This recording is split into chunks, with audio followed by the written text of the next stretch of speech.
ज्योतिषाचार्य अंशराज का नमस्कार। ज्योतिष शास्त्र में दैनिक ग्रह योगों की गति की वजह से, राशि परिवर्तन की वजह से और कहीं ऐसे योग बनते हैं या तिथि नक्षत्र वगैरह के लेकर ऐसे योग बनते हैं जो योग हमारे जीवन में बहुत शुभ होते हैं। या तो हमें वो मार्गदर्शन देते हैं, हमें क्या करना क्या नहीं करना चाहिए, ऐसा मार्गदर्शन हमें मिलता रहता है। ये ज्योतिष शास्त्र का एक प्रभाव है। ज्योतिष शास्त्र की वजह से जब ग्रह नक्षत्र राशि चेंज करते हैं या बदलते हैं तब कुछ न कुछ ऐसे योग बनते हैं, वो शुभ भी होते हैं अशुभ भी होते हैं। इसी तरह 22 फरवरी 2021 की सुबह 4:19 से मंगल अपनी शव राशि से पृथ्वी तत्व की राशि वृषभ में प्रवेश कर रहा है और वहाँ मंगल और राहु का योग होगा। ये योग 14 अप्रैल 2021 की सुबह 1:14 तक रहेगा। ये एक अनिष्ट योग हो रहा है। मंगल राहु के योग को अंगार योग कहा जाता है। ये शुभ फल नहीं देता। राशि के हिसाब से हम देखें तो कर्क, सिंह, धन और मीन राशि के लिए ये शुभ रहेगा और मेष, कन्या, वृश्चिक, मकर राशि के लिए मिश्र फल देगा। वृषभ, मिथुन, तुला और कुंभ राशि के लिए ये अशुभ रहेगा। वैसे भी हमारे देश की कुंडली वृषभ लग्न की है और लग्न में ही राहु और सामने केतु है। इसके राहु और केतु के ऊपर से मंगल का भ्रमण ये होने जा रहा है, वो शुभ नहीं है। इससे क्या होता है, लोग हिंसक बन जाते हैं, उसका चरित्र सही नहीं रहता, वो स्वार्थी बन जाते हैं, अहंकारी बन जाते हैं, आक्रामक बन जाते हैं और तामसी बनकर अपने ही स्वार्थ के बारे में सोचा करते हैं, जिसकी वजह से हमें कई बार कई सारे नुकसान सहन करने पड़ते हैं। हमारी कुंडली में ये योग अलग अलग प्रभाव डालता है, वो भी हम आगे देखते हैं। लेकिन सबसे पहले ये देखेंगे कि इस योग की वजह से पूरी दुनिया या देश में क्या हो सकता है। दुनिया में युद्ध जैसा वातावरण हो सकता है। पड़ोसी देश जो होते हैं किसी भी देश के, तो वो युद्ध जैसी परिस्थिति का निर्माण कर लेते हैं और हमारे देश के आजू बाजू जो देश है वो हमें परेशानी में डाल सकते हैं और हमें आर्थिक सहन करना पड़ता है। ये कुंडली में जब भी कहीं भी योग होता है, किसी भी भाव में योग होता है, तो ऐसे मंगल और केतु और राहु का योग को एक अनिष्ट योग माना गया है और कभी कभी वो शुभ फल भी देता है।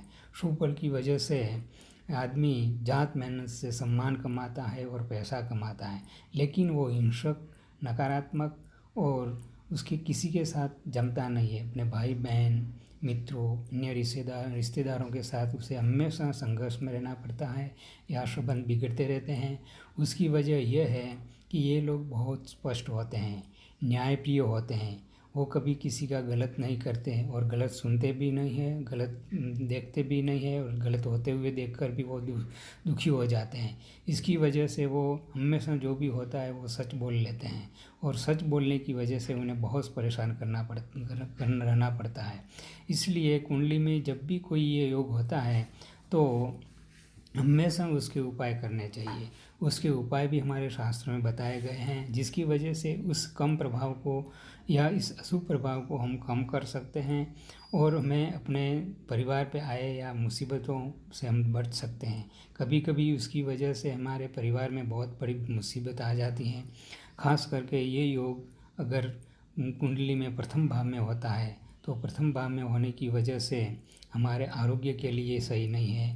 अकस्मात योग उसे माना गया है। कई बार लोग बहुत बड़ी भयंकर अकस्मात के भोग बनते हैं।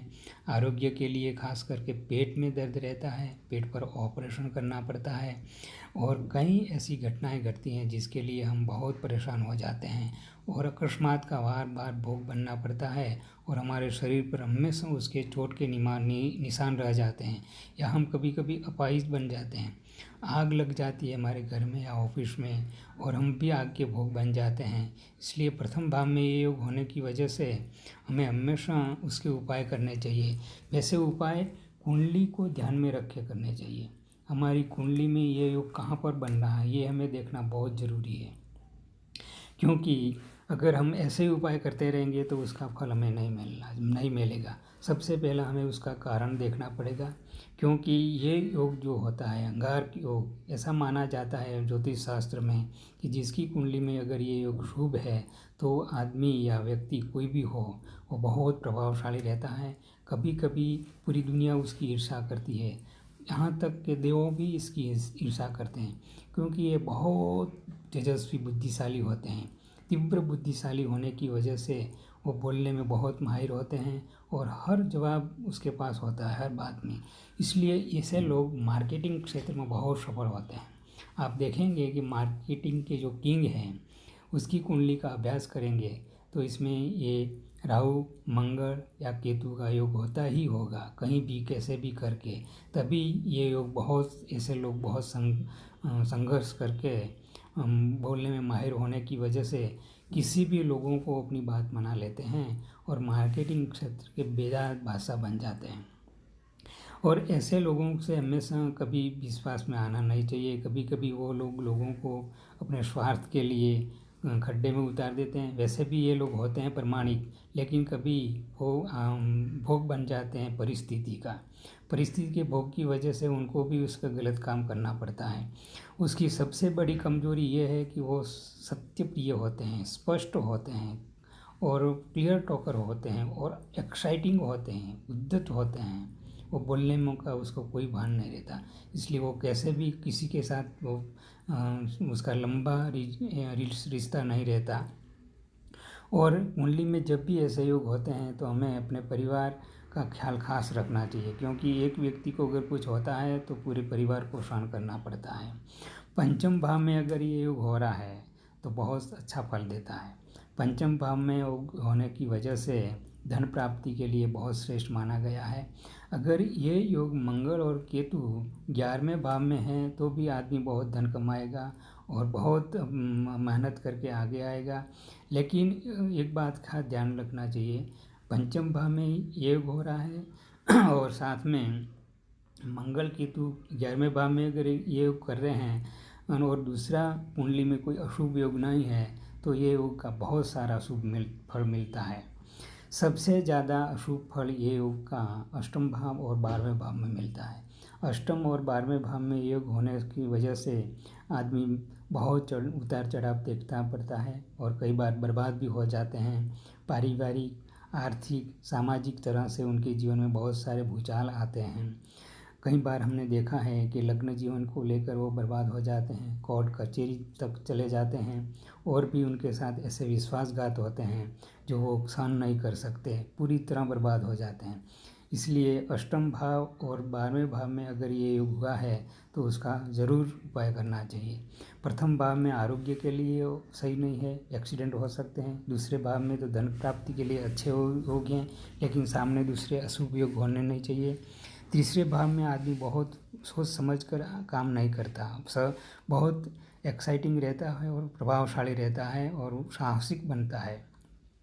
चतुर्थ भाव में भी ये योग सही नहीं है, आर्थिक बाबत के लिए और स्थावर मिलकत के लिए बहुत परेशानियाँ होती रहती हैं। कभी कभी ऐसे योग वालों के घर में या ऑफिस में आग भी लग सकती है, उसको अकस्मात भी रहते हैं। षष्ठम भाव में ये योग बहुत अच्छा है, लेकिन सहकर्मचारियों के साथ नौकरी में उसकी जमती नहीं है किसी के साथ, ऊपरी अधिकारी तक। लेकिन वो प्रामाणिक होने की वजह से उनके जीवन में नौकरी के लिए कोई प्रॉब्लम नहीं रहता, लेकिन वो संघर्ष करता रहेगा। इसलिए उसके उपाय करने बहुत ज़रूरी है। सबसे ज़्यादा शुभ योग अष्टम, सप्तम और 12वें भाव में रहता है और दूसरे भाव में अगर भाग्य में है तो भी लोग उसके साथ झगड़ा करते रहेंगे, क्योंकि वो बहुत प्रामाणिक होने की वजह से वो छोटी छोटी बातों में उलझन जाते हैं लोगों के साथ। और इसके उपाय के लिए हमें ये देखना चाहिए कि वो कुंडली में कैसे भाव में रह रहा है। खास करके राहु के उपाय करना बहुत ज़रूरी है। हनुमान चालीसा का पाठ, शनिवार के दिन साबुत अड़द का दान करना चाहिए, मंगलवार को गाय को घी खिलाना चाहिए, रोज़ सफ़ेद चंदन का तिलक करना चाहिए, श्री हनुमंते नमः का जाप करना चाहिए। हनुमान जी की उपासना से राहु और मंगल दोनों खुश रहते हैं। राहु का निवास शौचालय में है, इसलिए घर के शौचालय को साफ सुथरा रखना। सीढ़ियों में भी राहु का निवास है, इसलिए हमारे घर या मकान में जहाँ शौचालय है और जहाँ सीढ़ियों है उसे टूटा फूटा नहीं होना चाहिए, स्वस्थ और सुंदर रखना चाहिए। अगर शौचालय में कोई गड़बड़ है तो राहु की वजह से दुर्घटना घटेंगी। कभी कभी हम देखते हैं कि राहु की वजह से बाथरूम या टॉयलेट में गंदगी है या टूटे फूटे हैं या स्वच्छता नहीं रहती तो बाथरूम में एक्सीडेंट होते हैं। बड़े बुजुर्ग या सामान्य छोटे बच्चे और कोई भी गिर जाता है बाथरूम में। बाथरूम का प्रभाव चंद्र के पर है और टॉयलेट का प्रभाव राहु के पर है, और ये जहाँ कंबाइन होते हैं वहाँ बहुत सारी मुसीबतें रहती है, इसलिए उसको बहुत स्वस्थ रखना चाहिए। शौचालय में हमेशा कपूर रखना चाहिए, कपूर की टिकड़ी रख देनी चाहिए, साथ में नमक भी रखना चाहिए। एक कटोरे में, ग्लास के कटोरे में नमक रखकर शौचालय में रखने से उसका कुप्रभाव या राहु का प्रभाव है वो दूर होता है। राहु का प्रभाव से हमेशा बचना चाहिए। जब राहु अशुद्ध होता है तब घर में या कुदरत में और कहीं भी कुदरती घटनाओं घटती है, अकस्मात होते ही रहते हैं, इसलिए उसका उपाय हमें करना